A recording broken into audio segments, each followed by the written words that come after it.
Hello students, welcome back. Today we are going to continue our chapter regional aspirations. In our previous video, we have discussed regarding the meaning of the regional aspirations as well as reason behind it. कि regional aspirations आती क्यों है, इसका कारण क्या है, क्यों इसकी वजह से कन्फ्लिक्ट पैदा होते हैं, और साथ ही हमने कुछ रीजंस की बात की थी like Jammu and Kashmir, Punjab, Tamil and so on, कि ये कुछ एरिया थे जहां पर रीजनल एस्पिरेशंस की प्रॉब्लम सबसे ज्यादा फेस की गई थी। उन्हीं में से ही हम आज बात कर रहे हैं जम्मू एंड कश्मीर की, कि जम्मू एंड कश्मीर में ऐसा क्या हुआ था जिसकी वजह से वहां पर लोगों में लोग जो थे अपना एरिया अलग चाहते थे, या ऐसा क्या हुआ था जिसकी वजह से रीजनल एस्पिरेशंस की प्रॉब्लम वहां पर हुई थी। It is always seen as a major issue between India and Pakistan. As we all know very well कि हमेशा से जम्मू एंड कश्मीर क्या रहा है, इंडिया और पाकिस्तान के बीच में एक कॉन्फ्लिक्ट का इशू रहा है। पहले क्या था, जम्मू एंड कश्मीर है special status under article 370 of the Indian constitution. Jammu and Kashmir पहले जो था आर्टिकल 370 मूवमेंट से पहले आर्टिकल 370 के अंदर जम्मू एंड कश्मीर को स्पेशल स्टेटस दिया गया था, और उसके अकॉर्डिंग उनकी एक अपनी जो ऑटोनॉमी थी, in spite of it article 370 autonomy देने के बावजूद Jammu and Kashmir experience violence, cross border terrorism and political instability with internal and external complications. लेकिन इन सब होने के बावजूद भी कश्मीर हमेशा इस चीज को फेस करता था, वहां हर दूसरे दिन वायलेंस था, हर जो क्रॉस बॉर्डर टेररिज्म था as well as political instability थी। उसके बहुत सारे कारण थे, इंटरनल और एक्सटर्नल दोनों ही तरफ से बहुत सारी कॉम्प्लिकेशंस थी, राइट। अब जम्मू एंड कश्मीर की अगर हम बात करें जनरल, अगर इन कॉम्प्लिकेशंस के पीछे क्या कारण थे, ऐसा क्यों था, उसको डिस्कस करने से पहले हम बात करते हैं जम्मू एंड कश्मीर के ज्योग्राफिकल एरिया की। जम्मू एंड कश्मीर क्या है, comprises of 3 social and political regions, namely Kashmir, Jammu and Ladakh. Jammu and Kashmir 3 area को मिलाकर बना हुआ है। कौन कौन से 3 एरियाज हैं? कश्मीर, जम्मू एंड लद्दाख। अब जो कश्मीर वैली है, पीपल आर कश्मीरी, यहाँ के लोग क्या है, कश्मीरी लोग हैं, और ये मोस्टली कश्मीरी स्पीकिंग पीपल हैं जो कश्मीरी लैंग्वेज बोलते हैं, और मिनॉरिटी में कुछ पीपल हैं जो हिंदू हैं, जो है तो हिंदू बट उनकी लैंग्वेज क्या है, Kashmiri. As well as Jammu region जो है इसमें मिक्स पीपल है। In mix of foothill and plains of Hindu, Muslim, Sikh, speakers of various languages. यहाँ हिंदू भी है, मुस्लिम भी है, सिख भी है, और भी बाकी भाषाएं बोलने वाले लोग रहते हैं। देन अगर लद्दाख की बात की जाए तो लद्दाख में क्या है, region is mountainous region, mountainous area as we all know very well, has very little population which is equally divided between Buddhist and Muslim. इसकी जो पॉपुलेशन है बहुत कम है, और इसमें इक्वल प्रोपोर्शन में लोग हैं, ऑलमोस्ट इक्वल है बुद्धिस्ट और मुस्लिम्स के बीच में, राइट। अब ये जो हमने पार्ट पढ़ा है, ये वाला जो पार्ट है एक्सप्लेन किया है, ये कंप्लीट पार्ट आपका एक क्वेश्चन फॉर्म में आता है कि वो क्वेश्चन क्या बन सकता है, that is explain social and political context of Jammu and Kashmir. Clear? अब क्वेश्चन होता है कि जो जम्मू एंड कश्मीर में प्रॉब्लम थी उसका रूट कॉज क्या था, राइट। अब उसको समझने के लिए हमें सबसे पहले इसकी बैक हिस्ट्री में जाना होगा कि जब हमारा देश आजाद हुआ था, at that time we know 565 princely states थे। उन्हीं प्रिंसली स्टेट में एक स्टेट थी कश्मीर, राइट। और कश्मीर के जो रूलर थे वो कौन थे, महाराजा हरि सिंह।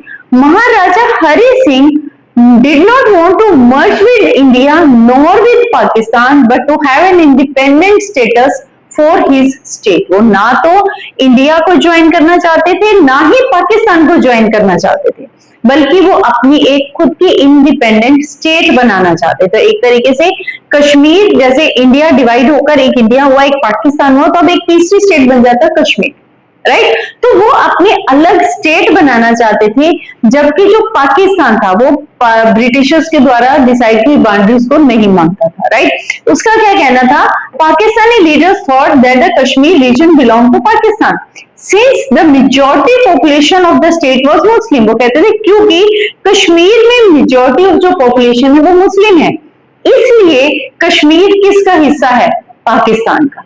जबकि दूसरी तरफ जो कश्मीर के रहने वाले लोग थे उनका क्या मानना था, वो कहते थे, वो अपने आप को सिर्फ कश्मीरी सोचते थे, कश्मीरी मीन्स कश्मीरियत जिसको बोला जाता था, उनके लिए कश्मीरियत इज अबव एवरीथिंग, राइट, कि वो अपने आप को, अपनी कश्मीरियत को ज्यादा मान्यता देते थे एक्सेप्ट एनी अदर थिंग। अब हमने देखा रूलर्स कुछ और चाहता था, पाकिस्तान कुछ और चाहता है, और जो कश्मीरी थे उनकी इच्छा कुछ और थी, राइट। अब ऐसे में the popular movement in the state led by Sheikh Abdullah of National Conference wanted to of the National conference.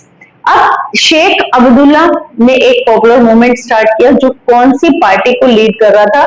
He was the leader of National Conference. जो शेख अब्दुल्ला था वो क्या चाहता था कि he want to get rid of Maharaja, wanted to get rid of Maharaja, but was against joining Pakistan. Maharaja से तो आजादी चाहता था, लेकिन वो पाकिस्तान को भी ज्वाइन नहीं करना चाहता था, ठीक है।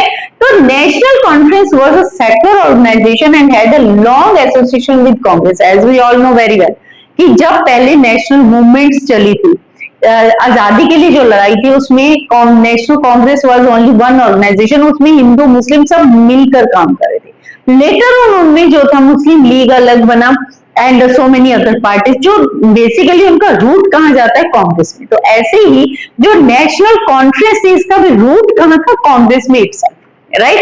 तो इसी वजह से जो शेख अब्दुल्ला था, ये was a personal friend of some leading nationalist like Nehru, Pandit Nehru जैसे कुछ लीडर्स थे, नेशनलिस्ट लीडर थे, जिनके साथ इसके पर्सनल रिलेशन थे, यानी इनके साथ इनकी बहुत अच्छी दोस्ती थी। अब ऐसे में इन अक्टूबर 1947, अब मीनवाइल ये चल रहा था, शेख अब्दुल्ला अपने उसमें थे, पाकिस्तान के अपना विचार था, कश्मीर अपना चाहते थे, हैदराबाद के रूलर हरि सिंह अपने हिसाब से चाहते थे। तो meanwhile in October 1947 Pakistan sent tribal infiltrators from its side to capture Kashmir. उन्होंने क्या किया? अपनी तरफ के जो ट्राइबल कम्युनिटी थी उनको ट्रेन करके कहां भेजा? इंडिया में भेजा, कश्मीर वाले पार्ट में, ताकि वो कश्मीर को अपने अंडर करें। This forced Maharaja to ask for India's military help. अब इसने, राजा ने काफी कोशिश की संभालने की, लेकिन जब वो इसका मुकाबला नहीं कर पाया, तो महाराजा हरि सिंह को लगने लगा कि इस तरीके से वो पूरा कश्मीर किसकी तरफ चला जाएगा? पाकिस्तान के साथ, और मजबूरन उन्हें पाकिस्तान के अंडर रहना पड़ेगा। तो ऐसे में उन्होंने किससे हेल्प मांगी? इंडियन टेरिटरी से, इंडियन यूनियन से, राइट। अब इंडियन गवर्नमेंट ने हेल्प करने के लिए हाँ कही, लेकिन किस कंडीशन पर? क्योंकि according to the international law क्या है? एक कंट्री दूसरी कंट्री के मैटर्स में इंटरफेयर नहीं कर सकती। अब अगर इंडिया कश्मीर की हेल्प करता, क्योंकि राजा हरि सिंह तो अपने आप को इंडिपेंडेंट रखना चाहते थे, तो उसका मतलब क्या था? कि वो इंडिया का पार्ट नहीं है। अब अगर कश्मीर की हेल्प करते हैं, तो इंटरनेशनल लॉ के अकॉर्डिंग कैसे था? वो कश्मीर की हेल्प कर ही नहीं सकते, राइट, क्योंकि वो एक अपने आप में अपनी इंडिपेंडेंट स्टेट बनाना चाहते थे, वो इंडिया का तो पार्ट ही नहीं है। तो ऐसे में गवर्नमेंट ने फिर राजा हरि सिंह को कहा कि अगर वो इंस्ट्रूमेंट ऑफ एक्सेशन साइन करते हैं, तो साइनिंग के बाद क्या होगा? Instrument accession means they are ready to be the part of India. तो ऐसे में क्योंकि कश्मीर फिर क्या बन जाएगा? Part of India. तो इंडिया का पार्ट है, तो उसकी सेफ्टी के लिए आर्मी भेजना इंटरनेशनल लॉ के अगेंस्ट नहीं होगा। क्लियर? तो that's why Maharaja asked for India's help, India extended the military force, draw back the infiltrators from Kashmir valley, but only after, इसके बाद ये सब किया उन्होंने, only after Maharaja had signed an instrument of accession with the government of India। जब महाराजा ने government of India के साथ इंस्ट्रूमेंट ऑफ एक्सेशन साइन कर दिया, तभी गवर्नमेंट ने वहां पर अपनी आर्मी भेजी, और आर्मी भेजकर उन्होंने जो पाकिस्तान से ट्राइबल इन्फिल्ट्रेटर्स थे उनको बाहर निकाला। However, as Pakistan continued to control a sizable part of the state, issue was taken to the United Nations, right? अब क्योंकि पाकिस्तान कंटिन्यू कश्मीर का कुछ हिस्सा अपने अंदर कर चुका था और आगे आगे बढ़ता जा रहा था, तो ऐसे में इंडिया ने इस मैटर को कहां पर लेकर जाना सही समझा? यूनाइटेड नेशन में। अब जब ये मैटर यूनाइटेड नेशन में गया, which in its resolution dated 21st April 1948 recommended a 3-step process to resolve the issue. तो वहां पर इन्होंने यूनाइटेड नेशन ने 3 स्टेप प्रोसेस बताया किस चीज के लिए, ताकि ये जो कश्मीर का इशू है इसको सॉल्व किया जा सके।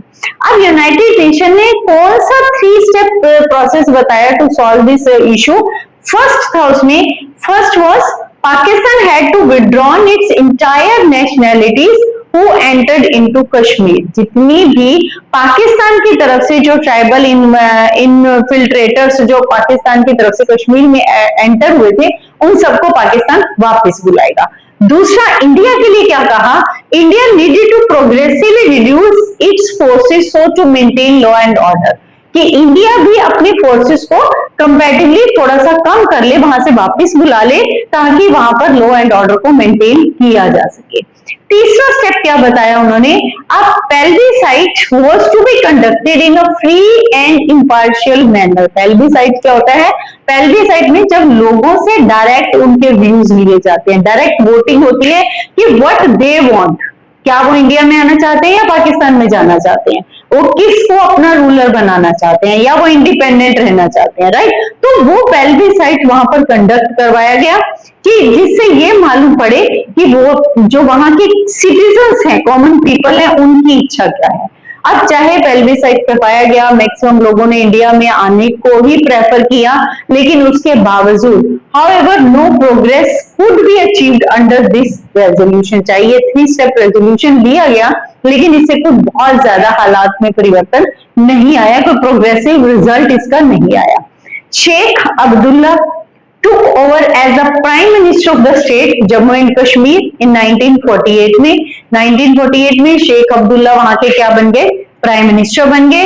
वाइल इंडिया एग्रीड, क्योंकि इंस्ट्रूमेंट ऑफ एक्सेशन जो हुआ था उसके अकॉर्डिंग जो टर्म एंड कंडीशन थी, उन्हीं टर्म्स एंड कंडीशन के according India agree to grant its provisional autonomy under the article 372, जो बाद में आज जो है वो रिमूव हो चुका है।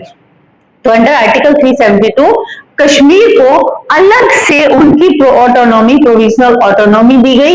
अब क्योंकि प्रोविजनल ऑटोनॉमी दी थी, इसीलिए आपके माइंड में ये क्वेश्चन आ सकता है कि कश्मीर में सीएम क्यों नहीं, जबकि हर स्टेट में तो सीएम होता है। नाउ इट्स सीएम, बट उस समय में क्या थे? Before removal of the article 372 वहां पर क्या थे? Prime minister, right? तो प्राइम मिनिस्टर जो थे, क्योंकि उन्होंने ये कहा था उनकी ऑटोनॉमी अलग है, उनका कॉन्स्टिट्यूशन अलग था, उनका फ्लैग अलग था, एवरीथिंग, उनके रूल्स रेगुलेशन वो इंडियन कॉन्स्टिट्यूशन को फॉलो नहीं करते थे before the removal of the article 372, right? तो ऐसे में उनका जो लीडर था उसको क्या नाम दिया गया? Prime minister. As the head of the government in the state was called the prime minister. इसीलिए वहां पर सीएम नहीं, क्या होता था? Prime minister, right? And after this what happened? जब शेख अब्दुल्ला का कंट्रोल हो गया, शेख अब्दुल्ला वहां के प्राइम मिनिस्टर बन गए, उसके बाद कश्मीर में क्या हुआ, किस तरह से जो थी रीजनल एस्पिरेशंस डेवलप हुई, क्या कारण थे जिसकी वजह से कंफ्लिक्ट अभी भी खत्म नहीं हुए, that we will discuss in the next video. Till that kindly listen it carefully. अगर if you have any problem, कोई भी कंसेप्ट आपको समझ में नहीं आ रहा, तो नीचे कंसेप्ट जो कमेंट बॉक्सेस में जाकर अपना प्रॉब्लम जरूर लिखिएगा। I will try to solve it, and don't forget to like, share and subscribe. Thank you.